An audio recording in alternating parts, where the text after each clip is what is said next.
Ny mofinaina isan'andro atolotry ny mpitandrina rakotina valina maoly.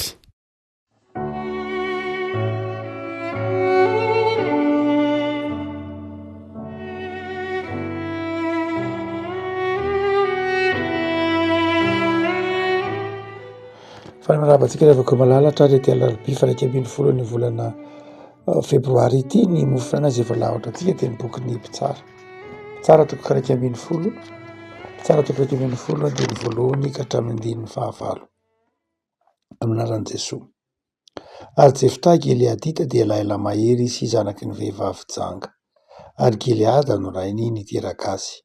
Ary ny vadin'ny Gileada dia niteraka zazalahy maro taminy. Ary noho ny efa lehibe ireo zanabadin'ireo dia nandroaka an'i Jefta ka nanao taminy hoe tsy handova eto amin'ny taranaky ny rainay ianao fa zanaky ny vehivavy hafa. Ary Jefta nandositra ny lalàny ka nonina tany amin'ny tany Toba. Ary nisy olom-poana nivory teo amin'ny Jefta ka niaraka taminy. Ary noho ny ela dia nanafika ny zanak'Israely ny tagnanaki hamoana. Ary rehefa nanafika ny Israely ny tagnanaki hamoana dia nandeha ny lolon'ny Gileada haka an'i Jefta hiala any amin'ny tany Toba. Ary hoy izy ireo taminy: avy ho mpitarika anay ianao, hiadiantsika amin'ny taranaky hamoana. Fa hoy Jefta tamin'ny lolon'ny Gileada: tsy efa nankala va ianao reo ka nandroaka hiala tao an-trano indraiky? Ka nahoana no mankaty amiko indray ianareo ankehitriny noho ny azo pahoriana? Dia hoy ny lolon'ny Gileada tamin'i Jefta: izany no hiverenanay aty aminao ankehitriny mba handehananao miaraka aminay sy hiadianao amin'ny tagnanay hamoana ka dia ho lohany aminay mponina rehetra any Gileada ianao. Ray masino manamasinana amin'ny fahamarinana ny teninao no ho fahamarinana. Amen. Fiandohan'ny tantaran'i Jefta no asehon'ity mofinaina ity. Lava moa ny tantaran'i Jefta amin'ity toko iraika ambin'ny folo ity manontolo fa ampahany amin'izany ny mofinaina. Ilay tantara dia ilay ampahany zany andiny voalohany ka hatramin'ny iraika ambin'ny folo teo, andiny fahavalo teo dia miresaka ny fiavian'i Jefta, ny mahazanaky ny vehivavy janga azy izay niraisin'ireo ray tam-po aminy ho toy ny olon-kafa izy fa tsy nekeny ho toy ny tena ray tam-po aminy, notondroiny mihitsy hoe tsy mahazo mandova nikaky ianao satria zanaky ny vehivavy hafa, zanaky ny vehivavy janga. Kanefa noho ny azo pahoriana izy satria niteren'ny foko ny hamoana dia niantso an'i Jefta mba hamonjy azy. Zay lay fiandohan'ilay tantaran'i Jefta. Zavatra roa lehibe no azo tsoahana amin'ity tantaran'i Jefta ity mikasika ny fiainan'ny mpanompon'Andriamanitra. Ny fiainan'ny mpanompon'Andriamanitra. Eto dia ny tantaran'i Jefta izay mety ho maneho ny fiainan'ny kristianina andavanandro. Indraindray dia tsy eken'ny olona ny maha isika antsika eo anivon'ny fiarahamonina.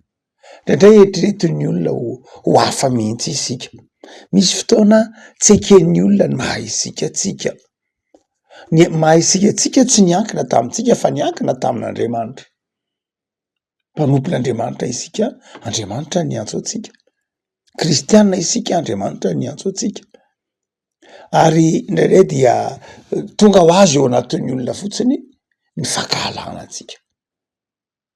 Nefa isika dia vahaolana ho an'ny hafa.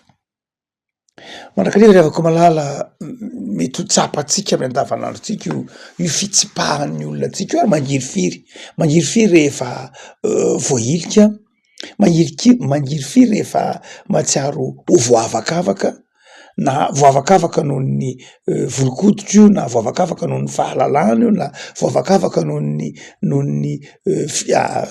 toe-karena io, na voavakavaka noho ny finoana io, dia mafy mandrakariva lay fanavakavahana. Ary izay natonga an'i Jefta nandositra ny lalàny. Ary rehefa nandositra izy dia hoy ny filazan'ny boky ny mpitsara azy hoe niaraka tamin'ny olom-poana, zany hoe tena toy ny mpanjenjena. Mampatsiaro lay faminaniana Isaia mpaminany eo amin'ny Isaia toko fahatelo amby dimapolo hoe tsy tian'olo koa jerena akory fa toy ny mpanjenjena. Mampatsiaro ny tantaran'i Jesosy ny tonga aty ambony tany de ny teny manao hoe ny zanak'olona nge tsy nanana de zay ipetrahany lohany akory ary, toy ny hoe nanjenjena sanatry ny vava, zany hoe tsy nanam-ponenana de aty ambony tany. Lavon'ny olona ny maha izy azy any Jesosy, lavy ny maha zanak'Andriamanitra azy, lavy ny maha Mesia azy, ary lazay mihitsy ara fa mpisandoka Jesosy. Zany hoe mety ho tena lalovantsika mihitsy zao lalovan'ny Jefta zao amy fiainatsika isan'andro. Nandray itsika miezaka no tsara, miezaka manao ny zavatra mahafinaritra fa lavon'ny olona. Ary izany de mampahirentsika hoe amy fiainana kristianina de tsy zava-baovao mihitsy zany. Jesosy efa nampiomana nohita amitsika manao hoe hoalan'ny olona rehetra ianareo noho ny anarako. Ary hoenjehiny olona mihitsy ary, hoentin'ny olona eo amin'ny sinetriona, hoentin'ny olona ho melohana, hoentin'ny olona ho akalaina, hoentin'ny olona ho tsaraina. Nefa aza manasy na amin'inona na amin'inona ho Jesosy. Isan'ny ataontsika hoe mafy teo amin'ny tantaran'ny teo amin'ny tantaran'ny zanak'Israely zany hoe tsy mandova, satria ny dikany hoe tsy mandova dia tsy manana zara-tany mihitsy. Tsy manana zara-tany zany hoe sady very anarana, very tany, very fiaviana, ary toy ny mpanjenjena. Zay mahatonga any Jefta naka nonona tany amin'ny tany Toba, zany hoe olona hafa firenena mihitsy nandray azy, olona zay firenena hafa mihitsy no nandray azy. Izany toejavatra any dia manamafy tsika teo fa mety mandaro an'izany hita teo am' Jesosy zany, ary mbola hita amy tontolom-piainany fa ny fiangonana vanim-potoana ankehitriny. Ny fiangonana dia midika ny teny hoe paroisse, zay na atao hoe paroky dia amy teny grika de milaza hoe séjour, midikany hoe séjour zany hoe olona toy ny fandalovana. Ny fiangonana zany aty am'izao tontolo zao dia toy ny fandalovana, tsy hoe tompo-tany aty am'izao tontolo zao akory ny fiangonana, fa toy ny mandalo ary mandalo manangan-javatra, mandalo mizara fifaliana, mandalo mitondra zava-baovao, mitondra fahazavana ao anatin'lay fiarahamonina zay misy azy. Noho zany dia mazava tsara mampiomana zany eto ny tompo, mampiomana ny mpino itony tantarany Jefta taony fa mety ho halan'ny olona rehetra, mety ho tseken'ny olona ny maha isikatsika fa tokony hijoro tsara nefa na izany ary. Fa ny faharoa zay aseho ny teren'ny masina ity de zao, na ahoana de zao, io le tenin'ny tompo manao hoe nivato ny lavin'ny mpanao trano ny tonga fehizoro. Olona ilain'ny fiarahamonina mandrakariva nefa ny mpino. Io fiangonana zay ndraindray enjehin'ny olona io kristianina zay halan'ny olona io mpino zay tseken'ny olona io fa ndraindray atosiny, ialany, aratsiny, dia io anefa no fanasiny tany, io anefa no mitondra fahazavana eto am'izao tontolo zao. Ary zay no tsy mahakivy antsika, satria ny mampahery antsika de zao tsy ny manodidina antsika fa Andriamanitra. Ary tonga ny fiarahamonina eo, nila vonjy tamy Jefta. Rehefa poritra izy de nila vonjy tamy Jefta. Ary izay no herin'ny kristianina le avako malala. Ny herin'ny kristianina de zao tsy hoe ilain'ny olona ihany izy, fa olona zay idodododona, olona zay mitondra vahaolona ho an'ny fiarahamonina. Rehefa mafy ny fanenjehana vavahana kristianina anelanelan'ny taona raika amby telopolo sy valonjato sy arivo eo eny vao nanomboka moa ny fanenjehana ny taona raika amby telopolo, fa aty am'ny taona fito amby telopolo, dimy amby telopolo sy valonjato sy arivo fa tena nivaivay. Ary dia nisy kosa vahiny maro, nisy vahiny vitsivitsy marimarina kokoa va eropeana tandrefana anatina andradana, andrana valina reny de nazava manao hoe ianao ange diso ry mpanjaka vavy.